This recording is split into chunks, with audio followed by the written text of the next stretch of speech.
He was 10,000 miles away, sleeping in a combat zone, fighting for his country, and while he was out there risking everything, his wife was at home living her best life, falling in love with someone else, on his money.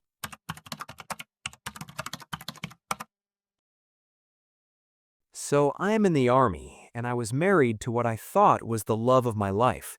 We had been together for 6 years, and I genuinely believed she was my person. I was approaching my first deployment to Iraq, and the weight of everything was suffocating.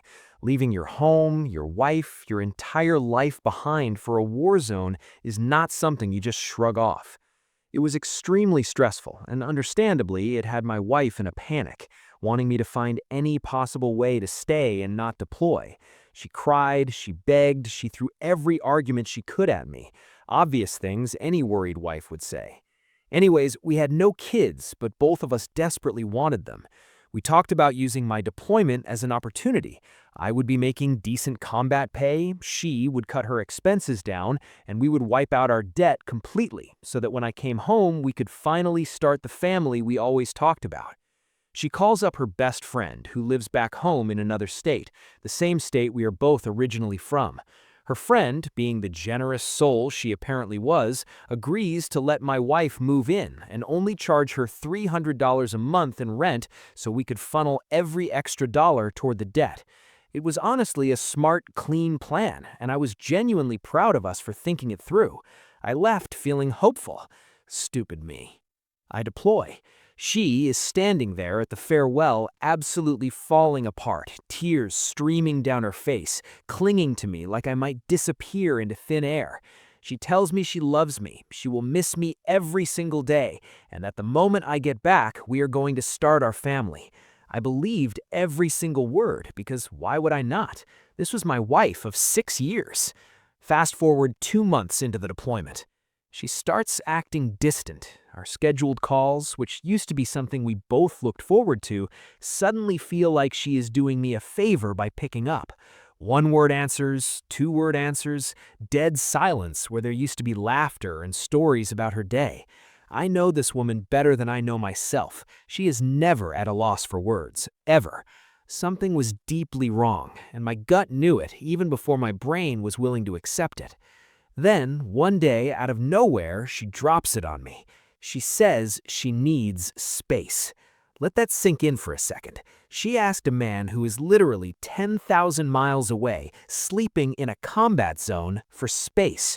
I asked her why, and she gave me the classic non-answer. She just needs space. She wants to find herself. She needs to figure out who she is. Now at this point, something clicked in the back of my mind. Back when we were living together before the deployment, there was this guy in her social circle who was always just a little too comfortable around her, always a little too familiar. I am not a jealous man by nature, and I trusted her completely, so I never made a big deal of it. But now, I started really paying attention to her social media. And there he was. In basically every single photo she posted with a group, there was this guy. Every time. The faces around them changed, different friends, different settings, but he was a permanent fixture, always right there next to her. For the first time in my life, I felt a jealousy so intense it made me physically sick. My hands were shaking. So I did what any person in that situation and with a little technical knowledge might do. I cloned her phone using T-Mobile's didnt service. From that moment on, every text she sent and every text she received came straight to me as well. I will never forget the first message I saw after setting it up. "Hey babe, I'll see you after work. Want me to save you some of my leftovers?" Sent by my wife to him. That single text destroyed me in a way I cannot fully put into words. I lost 35 pounds in a week, not exaggerating. I stopped eating, I stopped sleeping. I just sat there staring at my phone in the middle of a war zone thousands of miles from home, reading every single conversation between my wife and the man she was sleeping with. I watched them talk about their days, I watched them make plans, I watched them talk about having a baby together. A baby, the same thing she and I had been planning for years. It was every married person's worst nightmare playing out in real time, right in front of my eyes, and I could not do a single thing about it. She would call me on schedule and tell me she loved me, tell me she missed me, tell me she was just going through a personal journey. I said nothing about the texts. I let her talk. I listened to every lie she told me with a calm I did not know I was capable of, and I stored every single piece of information away. I asked her directly one day if she was seeing someone. She denied it without hesitation. She loved me. She was just taking care of herself. Blah, blah, blah. I stayed silent about the texts for 2 full months.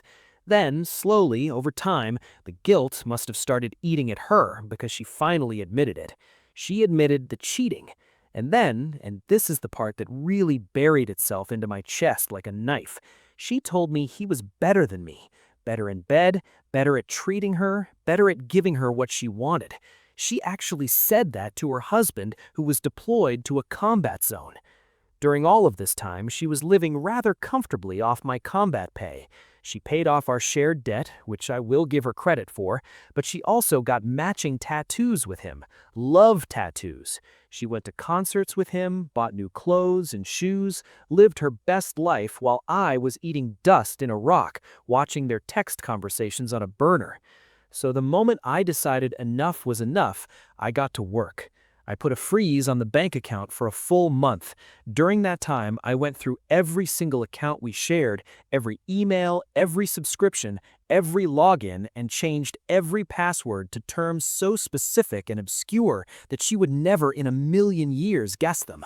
Army slang, military jargon, inside terms from my unit.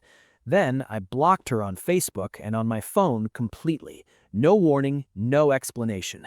She went from having full access to our finances and full ability to reach me to having absolutely nothing overnight.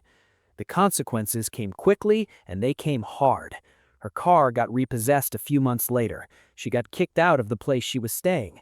She had to sell the designer shoes and purses she so loved just to keep herself afloat. Those same shoes she used to send me photos of when she bought them with my money. Then I found out she had picked up a job at her old restaurant, so I posted everything.